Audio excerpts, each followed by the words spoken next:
ಎಲ್ಲರೂ ಹೇಗಿದ್ದೀರಾ? ಚೆನ್ನಾಗಿದ್ದೀರಾ? ಇವತ್ತು ಡೈಲಿ ವ್ಲಾಗ್ ಮಾಡ್ತಾ ಇದ್ದೀನಿ. ಇವತ್ತಿನ ವ್ಲಾಗ್ ಏನಂತ ಹೇಳಿದ್ರೆ, ಇವತ್ತು ನಮ್ಮ ಮನೇಲಿ ಆಯುಧ ಪೂಜೆ ಅಂತ ಹೇಳಿದ್ರೆ ನನ್ನ ಆಯುಧಗಳನ್ನ ಇಟ್ಟು ಪೂಜೆ ಮಾಡ್ತಾ ಇದ್ದೀನಿ ಅಷ್ಟೇ. ಇನ್ನು ಕಾರು ಬೈಕು ಎಲ್ಲ ನಾವು ಅಲ್ಲಿ ಊರಲ್ಲಿ ಲಕ್ಷ್ಮೀ ಪೂಜೆ ಮಾಡ್ತೀವಲ್ಲ ಅಲ್ಲಿ ಮಾಡ್ತೀವಿ. ಬೈಕ್ ಮಾತ್ರ ನಮ್ಮ ಮನೆಯವರು ಇಲ್ಲೇ ಇಟ್ಟಿರ್ತಾರೆ. ಊರಿಗೆ ಹೋಗ್ಬೇಕಾದ್ರೆ ಕಾರಲ್ಲಿ ಹೋಗ್ತೀವಲ್ಲ ಅದಕ್ಕೋಸ್ಕರ ಬೈಕನ್ನ ಇಲ್ಲೇ ಪೂಜೆ ಮಾಡಿದ್ವಿ ಇವತ್ತು. ಇನ್ನು ಬೆಳಿಗ್ಗೆ ತಿಂಡಿಗೆ ರಾಗಿ ರೊಟ್ಟಿ ಮಾಡಿದ್ದೆ, ಅದರ ರೆಸಿಪಿನೂ ಶೇರ್ ಮಾಡ್ತೀನಿ. ಮತ್ತು ನೈವೇದ್ಯಕ್ಕಂತ ಹೇಳಿ ಕ್ಯಾರೆಟ್ ಹಲ್ವಾ ಮಾಡಿದ್ದೆ. ನನಗೆ ಟ್ರೈಪಾಡ್ ಇಲ್ಲಲ್ಲ, ಹಿಡ್ಕೊಳಕ್ಕೆ ಕಷ್ಟ ಆಗ್ತಾಯಿದೆ. ಟ್ರೈಪಾಡ್ನಲ್ಲಿ ಪೂಜೆಗೆ ಇಟ್ಟಿದ್ದೀನಿ, ಹಿಂಗೆ ಹಿಡ್ಕೊಳ್ಳೋಕ್ಕೆ ಕಷ್ಟ ಆಗ್ತಾಯಿದೆ.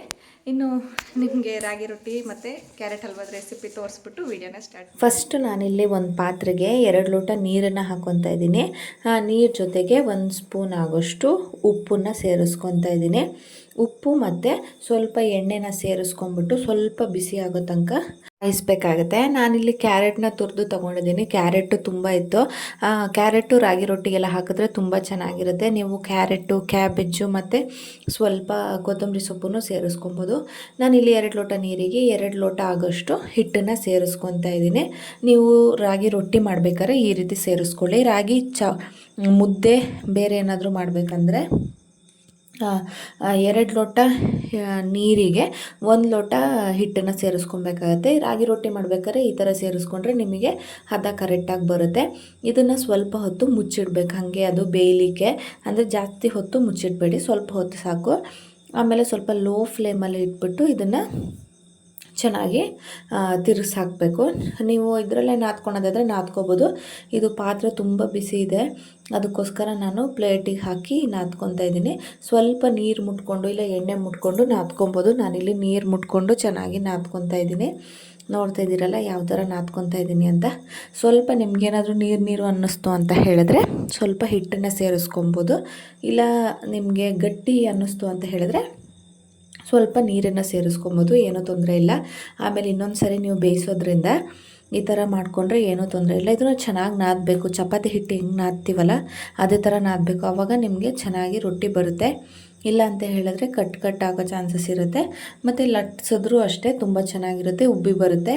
ಈ ಥರ ಮಾಡ್ಕೊಂಡ್ಬಿಟ್ಟು ಸ್ವಲ್ಪ ಹೊತ್ತು ಎತ್ತಿಟ್ಬಿಟ್ಟು ನೋಡಿ, ಈ ಥರ ನಾನು ಚಪಾತಿಗೆ ಮಾಡ್ಕೊತೀವಲ್ಲ ಉಂಡೆ, ಅದೇ ಥರ ಉಂಡೆ ಮಾಡಿಕೊಂಡು ಹಿಟ್ಟಲ್ಲಿ ಹೊರಳಿಸ್ಕೊಂಡು ಸ್ವಲ್ಪ ಜಾಸ್ತಿ ಹಿಟ್ಟೇ ಬೇಕಾಗುತ್ತೆ ಇದಕ್ಕೆ. ಫಸ್ಟು ಈ ಥರ ಕೈಯಲ್ಲಿ ತಡ್ಕೊಬೇಕಾಗತ್ತೆ. ನಾನು ಈ ಥರ ತಡ್ತೀನಿ.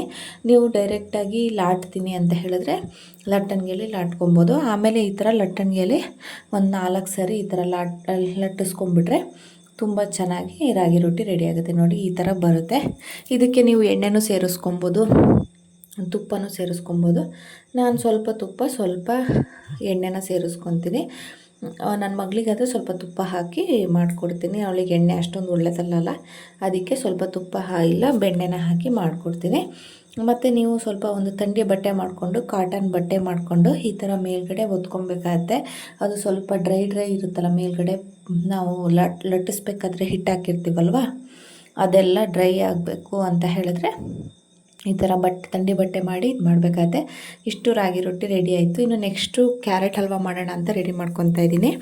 ನೈವೇದ್ಯಕ್ಕೆ ಸ್ವಲ್ಪ ತುಪ್ಪ ಮತ್ತು ಡ್ರೈ ಫ್ರೂಟ್ಸ್ನ ಹಾಕ್ಕೊಂಡು ಚೆನ್ನಾಗಿ ಹುರ್ಕೊತಾ ಇದ್ದೀನಿ. ನಾನು ದ್ರಾಕ್ಷಿ ಹಾಕಿಲ್ಲ, ದ್ರಾಕ್ಷಿ ಇರಲಿಲ್ಲ, ಅದಕ್ಕೆ ಬಾದಾಮಿ ಗೋಡಂಬಿನೇ ಸ್ವಲ್ಪ ಸಣ್ಣದಾಗಿ ಹೆಚ್ಚಿಬಿಟ್ಟು ಹಾಕ್ಕೊತಾ ಇದ್ದೀನಿ.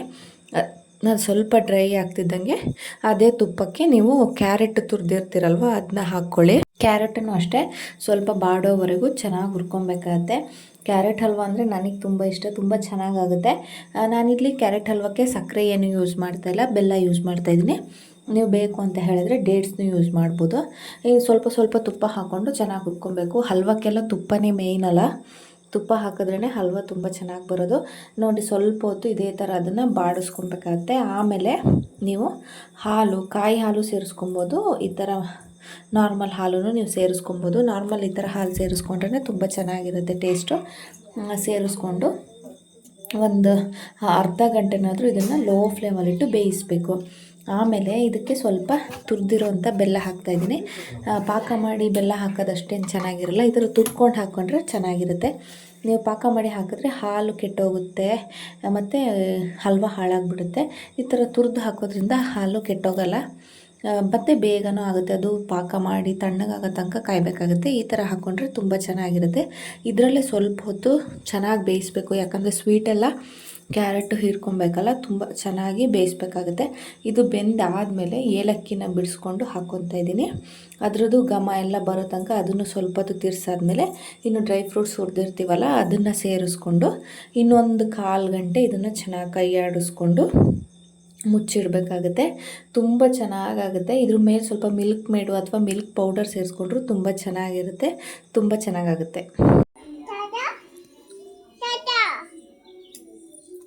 ರಂಗೋಲಿ ಎಲ್ಲ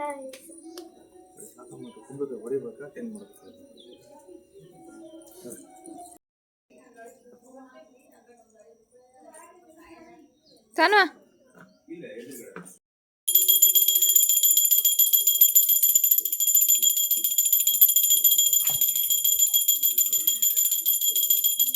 ತಾನು ಅಲ್ಲಿ ಬನ್ನಿ, ಅಲ್ಲಿ ಕೂತ್ಕೊಳ್ಳಿ, ಗಾಡಿ ಮೇಲೆ ಕೂತ್ಕೊಳ್ಳಿ.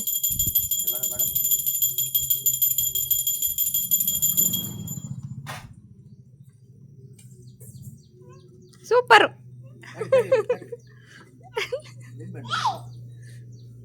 ದಿವಿ ನಮ್ಮನೆ ಶೆಲ್ಫ್ ನಿಂಬೆಹಣ್ಣಿಗೆ ತಗೊಂಡಾಗ ಅಡುಗೆ ಮನೆ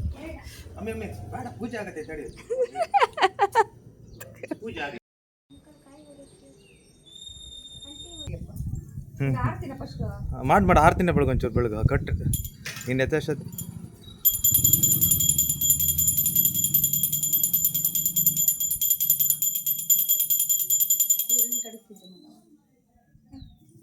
ಮಾಡ್ತೇನೆ.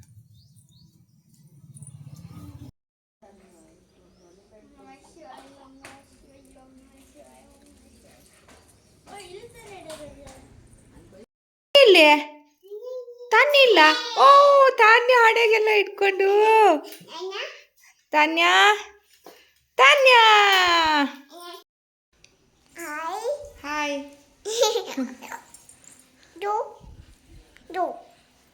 ಇನ್ನು ನಾನು ವೀಡಿಯೋಗೆ ಯೂಸ್ ಮಾಡೋ ಅಂಥ ಟ್ರೈಪಾಡ್ಸ್ನೆಲ್ಲ ಇಟ್ಟು ಪೂಜೆ ಮಾಡ್ತಾಯಿದ್ದೀನಿ.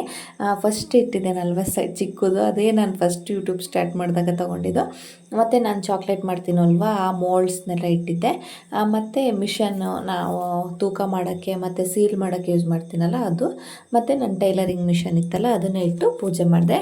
ಇದೆಲ್ಲ ಒಂಥರ ಆಯುಧನೇ ಅಲ್ವಾ, ಇದೆಲ್ಲ ಇಲ್ಲ ಅಂತ ಹೇಳಿದ್ರೆ ಏನೂ ಸಾಧ್ಯ ಇಲ್ಲ. ಅದಕ್ಕೋಸ್ಕರ ಇದನ್ನೆಲ್ಲ ಇಟ್ಟು ಚೆನ್ನಾಗಿ ಒಂದು ಸರಿ ಪೂಜೆ ಮಾಡಿಬಿಟ್ಟೆ. ಸಿಂಪಲ್ಲಾಗೆ ಪೂಜೆ ಮಾಡಿಕೊಂಡೆ. ಇದಕ್ಕೂ ಅಷ್ಟೇ ಕ್ಯಾರೆಟ್ ಹಲ್ವಾ ಮಾಡಿದ್ನಲ್ಲ ಅದನ್ನೇ ನೈವೇದ್ಯ ಇಟ್ಟಿದ್ದೆ. ಇನ್ನು ನನ್ನ ಮಗಳದ್ದು ಏನೇನು ಐಟಮ್ಸ್ ಇತ್ತು ಅದೆಲ್ಲ ಹೊರಗಡೆನೆ ಬೈಕ್ ಜೊತೆನೇ ಪೂಜೆ ಮಾಡಿದ್ವಿ. ಆಯುಧ ಪೂಜೆ ಇಲ್ಲಿಗೆ ಮುಗೀತು. ಇನ್ನು ಇದು ನೆಕ್ಸ್ಟ್ ದಿನದ್ದು ವ್ಲಾಗು, ವಿಜಯದಶಮಿ ದಿನದ್ದು. ವಿಜಯದಶಮಿ ದಿನ ಹೊಸ್ಲನ್ನ ಚೆನ್ನಾಗಿ ತೊಳೆದ್ಬಿಟ್ಟು ಅರಿಶಿನ ಹಚ್ಚಿ ಅದಕ್ಕೆ ರಂಗೋಲಿ ಹಾಕಿ ಪೂಜೆ ಮಾಡಬೇಕು ಅಂತ ನಾನು ಒಂದು ವಿಡಿಯೋದಲ್ಲಿ ನೋಡಿದ್ದೆ. ಒಬ್ಬರು ಹೇಳೋದನ್ನ ಮಾಡೋಣ ಅಂತ ಹೇಳಿ ನನಗೂ ಅನ್ನಿಸ್ತು, ಅದಕ್ಕೆ ಮಾಡ್ತಾಯಿದ್ದೀನಿ. ಸ್ವಲ್ಪ ಗಂಧ ಅರಿಶಿನ ಮಿಕ್ಸ್ ಮಾಡಿ ಹೊಸ್ಲಿಗೆಲ್ಲ ಹಚ್ಬಿಟ್ಟು ರಂಗೋಲಿ ಹಾಕಿ ರಂಗೋಲಿ ಎಲ್ಲ ಹಾಕಾದ್ಮೇಲೆ ಹೂನ ಇಟ್ಟು ಒಂದು ಹಣ್ಕಾಯಿ ಮಾಡಿ ಆರತಿ ಬೆಳಗ್ಗೆ ಉದ್ಬತ್ತಿ ಹಚ್ಚಬೇಕು ಅಂತ ಹೇಳಿ ಆ ವಿಡಿಯೋದಲ್ಲಿ ಹೇಳಿದರು. ಅದಕ್ಕೆ ಮಾಡೋಣ ಅಂತ ಹೇಳಿ ಮಾಡ್ತಾಯಿದ್ದೀನಿ. ಇದೇನು ಒಂದು ಅರ್ಧ ಗಂಟೆ ಕೆಲಸ ಆರಾಮಾಗಿ ಮಾಡ್ಕೊಂಬಿಡ್ಬೋದು. ಬೆಳಗ್ಗೆನೂ ಬೇಗನೆ ಎದ್ದಿದ್ದೆ. ಇವತ್ತು ನಾವು ದೇವಸ್ಥಾನಕ್ಕೆ ಹೋಗೋಣ ಅಂತ ಹೇಳಿ ಪ್ಲ್ಯಾನ್ ಮಾಡಿದ್ವಿ. ಅದಕ್ಕೋಸ್ಕರ ಇವತ್ತು ಬೆಳಗ್ಗೆ ಬೇಗ ಎದ್ದು ಬಟ್ಟೆ ಎಲ್ಲ ಒಗೆದು ತಿಂಡಿನೂ ಮಾಡಿಬಿಟ್ಟು ಈ ಕೆಲಸನ ಶುರು ಮಾಡ್ಕೊತಾ ಇದ್ದೀನಿ. ಇನ್ನೂ ಹೊಸ್ಲಿಗೆಲ್ಲ ಹಚ್ಚಿ ಪೂಜೆ ಮಾಡೋಷ್ಟರಲ್ಲಿ ನನ್ನ ಮಗಳು ಎದ್ದಿದ್ಲು. ಮತ್ತು ಇವತ್ತು ನೀರು ಬಿಡ್ತಾಯಿದ್ರು ನಮಗೆ. ಒಂದು 4 ದಿನಕ್ಕೆ ಒಂದು ಸರಿ ಇಲ್ಲಿ ನೀರನ್ನ ಬಿಡ್ತಾರೆ. ಇವತ್ತು ನೀರು ಬಿಟ್ಟಿದ್ರು, ಅದೇ ಸ್ವಲ್ಪ ಅರ್ಜೆಂಟ್ ಆಗಿಬಿಡ್ತು. ಇನ್ನು ಪೂಜೆ ಎಲ್ಲ ಮುಗಿಸ್ಬಿಟ್ಟು ಅದೇ ದೇವಸ್ಥಾನಕ್ಕೆ ಹೋಗಬೇಕು ಅಂತ ಹೇಳಿದ್ನಲ್ಲ, ಅದಕ್ಕೆ ಸ್ವಲ್ಪ ಫ್ರೂಟ್ಸ್ನೆಲ್ಲ ಕಟ್ ಮಾಡಿ ಬಾಕ್ಸಲ್ಲಿ ಹಾಕ್ಬಿಡೋಣ ಅಂತ ಹೇಳಿ ಹಾಕ್ತಾಯಿದ್ದೀನಿ. ನನ್ನ ಮಗಳಿಗೆ ಹೆಂಗೆ ಅಂತ ಹೇಳಿದ್ರೆ ಮನೇಲಿದ್ದರೆ ಹಸುವೇ ಆಗೋಲ್ಲ. ಎಲ್ಲಾದರೂ ಆಚೆ ಕಡೆ ಹೋದ್ಲು ಅಂತ ಹೇಳಿದ್ರೆ ಹಶು ಅಂತ ಇರ್ತಾಳೆ. ಮತ್ತು ಬಿಸ್ಕೆಟು ಅದು ಇದು ಯಾಕೆ ಕೊಡೋಣ ಅಂತ ಹೇಳಿ ಸ್ವಲ್ಪ ಫ್ರೂಟ್ಸ್ ಎಲ್ಲ ತಂದಿದ್ದು ಹಾಗೆ ಇತ್ತು. ಅದಕ್ಕೆ ಆ್ಯಪಲ್ನ ಕಟ್ ಮಾಡಿ ಮತ್ತು ಸ್ವಲ್ಪ ದಾಳಿಂಬೆನೂ ಇತ್ತು, ಅದನ್ನು ಕಟ್ ಮಾಡಿ ಬಾಕ್ಸ್ಗೆ ಹಾಕ್ಕೊತಾ ಇದ್ದೀನಿ. ಸ್ವಲ್ಪ ಪುಳಿಯೋಗರೆನೂ ಮಾಡಿದ್ದೆ, ಅದನ್ನು ಹಾಕ್ಕೊಂಡಿದ್ದೆ. ಎಲ್ಲರೂ ಅಕಸ್ಮಾತ್ ಅವಳು ಕೇಳಿದ್ಲು ಅಂತ ಹೇಳಿದ್ರೆ ಕೊಡೋಣ ಅಂತ ಹೇಳಿ ಇದನ್ನೆಲ್ಲ ಬಾಕ್ಸ್ಗೆ ಹಾಕಿ ಪ್ಯಾಕ್ ಮಾಡ್ತಾಯಿದ್ದೀನಿ. ನೀವು ಅಷ್ಟೇ ಎಲ್ಲಾದರೂ ಹೊರಗೆ ಹೋಗಬೇಕು ಅಂತ ಹೇಳಿದ್ರೆ ನಿಮ್ಮ ಮಗುನ ಕರ್ಕೊಂಡು ಅಂತ ಹೇಳಿದ್ರೆ 1 ಇಯರ್ ಪ್ಲಸ್ ಆಗಿದ್ದರೆ ನೀವು ಈ ಥರ ಫ್ರೂಟ್ಸ್ನೆಲ್ಲ ಕಟ್ ಮಾಡಿ ಇಟ್ಕೊಂಡು ಹೋಗ್ಬೋದು. ಬಟ್ ದಾಳಿಂಬೆ ಎಲ್ಲ ಕೊಡಬೇಕಾದ್ರೆ ಸ್ವಲ್ಪ ನಿಧಾನ ನೋಡ್ಕೊಂಡು ಕೊಡಬೇಕು. ನನ್ನ ಮಗಳು ಒಂದು ಸರಿ ಮೂಗಿಗೆ ಹಾಕ್ಬಿಟ್ಟಿದ್ಲು, ಅದಕ್ಕೆ ಸ್ವಲ್ಪ ನೋಡ್ಕೊಂಡು ಕೊಡಿ. ಅಂದರೆ ಈಗ ಅವಳಿಗೆ ಗೊತ್ತಾಗುತ್ತೆ ಹಾಕಬಾರ್ದು ಅಂತ ಹೇಳಿ. ಅವಳು 1 ಇಯರ್ 2 ಮಂತ್ಸ್ ಇದ್ದಾಗ ಮೂಗಿಗೆ ಹಾಕ್ಬಿಟ್ಟಿದ್ಲು. ಅಂದರೆ ಒಳಗೆ ಹೋಗಿರಲಿಲ್ಲ, ಇನ್ನೂ ಹಾಕ್ತಾ ಇದ್ಲು ಅಷ್ಟೇ. ಅಷ್ಟೊತ್ತಿಗೆ ನಾನು ನೋಡಿದ್ದೆ. ನೀವು ಏನಾದರೂ ನಿಮ್ಮ ಮಕ್ಕಳಿಗೆ ದಾಳಿಂಬೆ ಎಲ್ಲರೂ ಕೊಡ್ತಾ ಇದ್ದೀರಾ ಅಂತ ಹೇಳಿದ್ರೆ ಸ್ವಲ್ಪ ಜಾಗ್ರತೆ ಮಾಡಬೇಕಾಗತ್ತೆ. ಇನ್ನು ಆ್ಯಪಲ್ ಕಟ್ ಮಾಡಿದ್ನಲ್ವ, ಆ ಬಾಕ್ಸ್ ಯಾಕೋ ಸ್ವಲ್ಪ ಸಣ್ಣದಾಗ್ತಿತ್ತು. ಇನ್ನು ಬಾಕ್ಸ್ನೆಲ್ಲ ಚೇಂಜ್ ಮಾಡಿ ಪ್ಯಾಕ್ ಮಾಡಿಬಿಟ್ಟು ಈಗ ಹೋಗೋಣ ಅಂತ ಹೇಳಿ ಹೊರಟ್ವಿ. ತುಂಬ ಬಿಸಿಲಿತ್ತು, ಮಧ್ಯಾಹ್ನ ಹೋಗ್ತಾ ಇದ್ದಿದ್ದಲ್ಲ, ತುಂಬ ಬಿಸಿಲಿತ್ತು. ಇಲ್ಲಿಂದ ನಾವು ಚನ್ನಗಿರಿ ಅಂತ ಹೇಳಿ ಅಲ್ಲಿಗೆ ಹೋಗಬೇಕು. ಚನ್ನಗಿರಿಯಿಂದ ಮುಂದೆ ಅಮ್ಮನ ಗುಡ್ಡ ಅಂತ ಹೇಳ್ತಾರೆ ದೇವಸ್ಥಾನ. ನಮ್ಮೂರಲ್ಲಿ ತುಂಬ ಜನ ಮಾತಾಡೋದು ಕೇಳಿದ್ವಿ. ನಮ್ಮೂರು ಅಂದರೆ ನಾವಿದ್ದೀವಲ್ಲ, ಅಲ್ಲಿ ತುಂಬ ಜನ ಮಾತಾಡೋದು ಕೇಳಿದ್ವಿ ದೇವಸ್ಥಾನದ ಬಗ್ಗೆ. ತುಂಬ ಚೆನ್ನಾಗಿದೆ, ತುಂಬ ಪವರ್ಫುಲ್ಲು ಅಂತೆಲ್ಲ ಹೇಳೋದು ಕೇಳಿದ್ವಿ. ಅದಕ್ಕೋಸ್ಕರ ಇನ್ನು ಇವತ್ತು ರಜೆ ಇತ್ತು ಅಲ್ಲ, ಹೋಗೋಣ ಅಂತ ಹೇಳಿ ಹೊರಟಿದ್ವಿ. ಬೆಳಗ್ಗೆ ಒಂದು 9 ಗಂಟೆ ಅಷ್ಟೊತ್ತಿಗೆ ಹೊರಟು ಮಧ್ಯಾಹ್ನದಷ್ಟೊತ್ತಿಗೆ ಬಂದುಬಿಡೋಣ. ಅಮ್ಮ ಬರ್ತೀನಿ ಅಂತ ಹೇಳಿದರು. ಅದಕ್ಕೆ ಬೇಗ ಎಲ್ಲ ಮುಗಿಸಿ ಬರೋಣ ಅಂತ ಅಂದ್ಕೊಂಡಿದ್ವಿ. ತುಂಬ ರಶ್ ಇರುತ್ತೆ ಅಂದ್ಕೊಂಡಿದ್ದೆ ದೇವಸ್ಥಾನದಲ್ಲಿ. ಇವತ್ತು ವಿಜಯದಶಮಿ ಅಲ್ವಾ, ಆದರೆ ಬಟ್ ಅಷ್ಟೇನು ರಶ್ ಇರಲಿಲ್ಲ, ತುಂಬ ಜನ ಕಮ್ಮಿನೇ ಇದ್ದರು.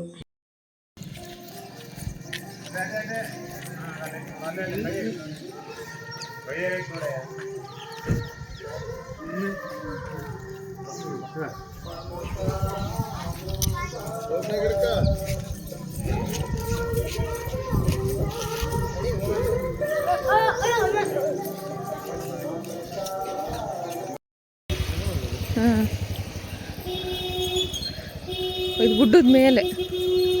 ಗುಡ್ಡ. ಹಾಂ,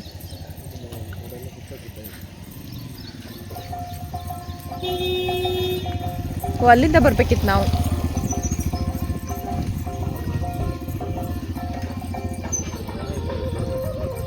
ನಾಳೆ ಜಾಸ್ತಿ ಅನ್ಸುತ್ತೆ, ನಾಳೆ ಜಾಸ್ತಿ ಇರ್ಬೋದು, ಶುಕ್ರವಾರ.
ಒಳ್ಳೆ ಬಲ್ಲಾಡು.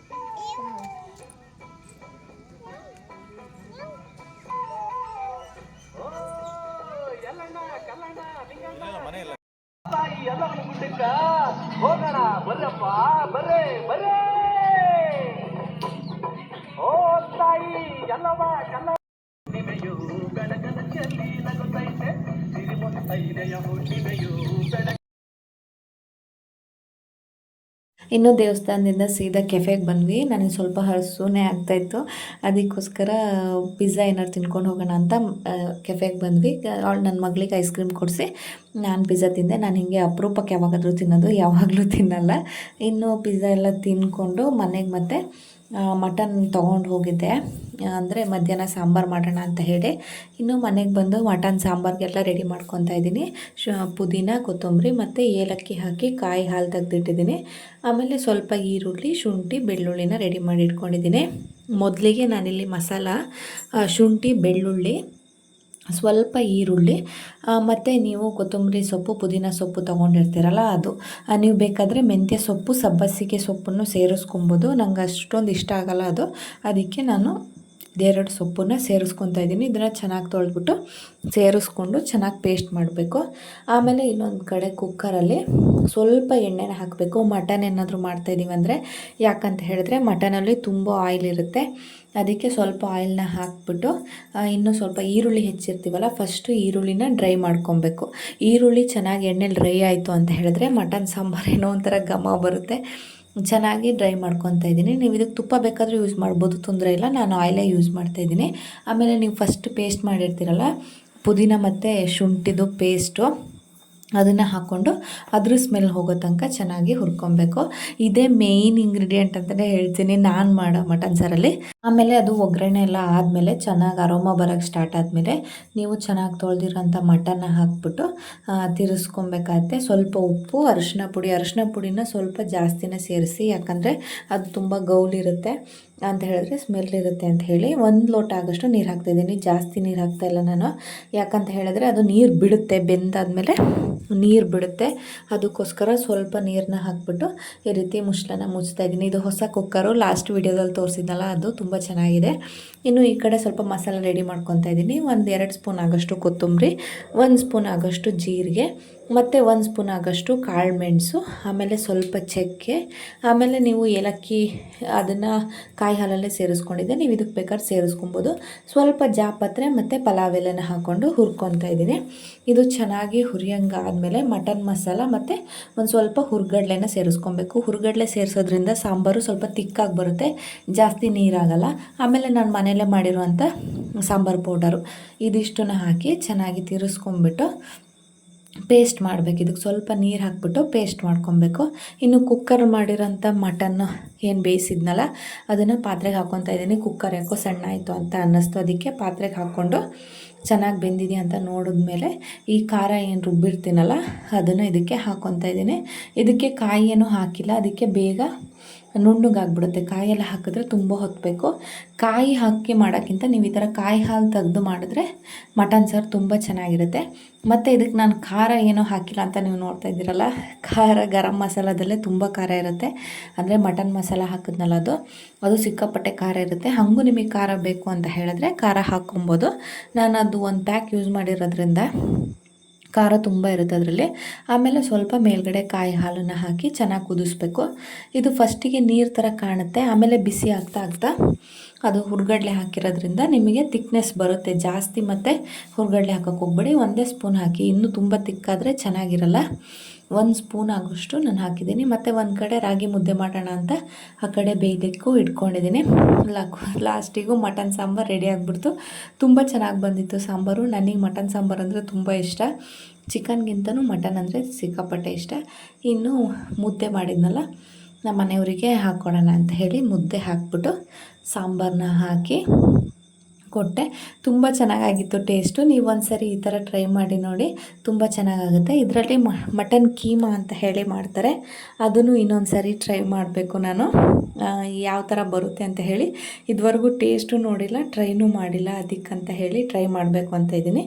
ಇನ್ನು ಮಟನ್ ಸಾಂಬಾರು ಜೊತೆ ಈ ಥರ ಸೌತೆಕಾಯಿ ಈರುಳ್ಳಿ ಇದ್ಬಿಟ್ರು ಅಂತೂ ಇದ್ರ ರುಚಿನೇ ಬೇರೆ, ತುಂಬ ಚೆನ್ನಾಗಿರುತ್ತೆ. ಇನ್ನು ನೆಕ್ಸ್ಟ್ ವಿಡಿಯೋದಲ್ಲಿ ನಾನು ಇದೇ ಥರ ಒಳ್ಳೊಳ್ಳೆ ರೆಸಿಪಿನ ನಿಮ್ಮ ಜೊತೆ ಶೇರ್ ಮಾಡ್ತೀನಿ.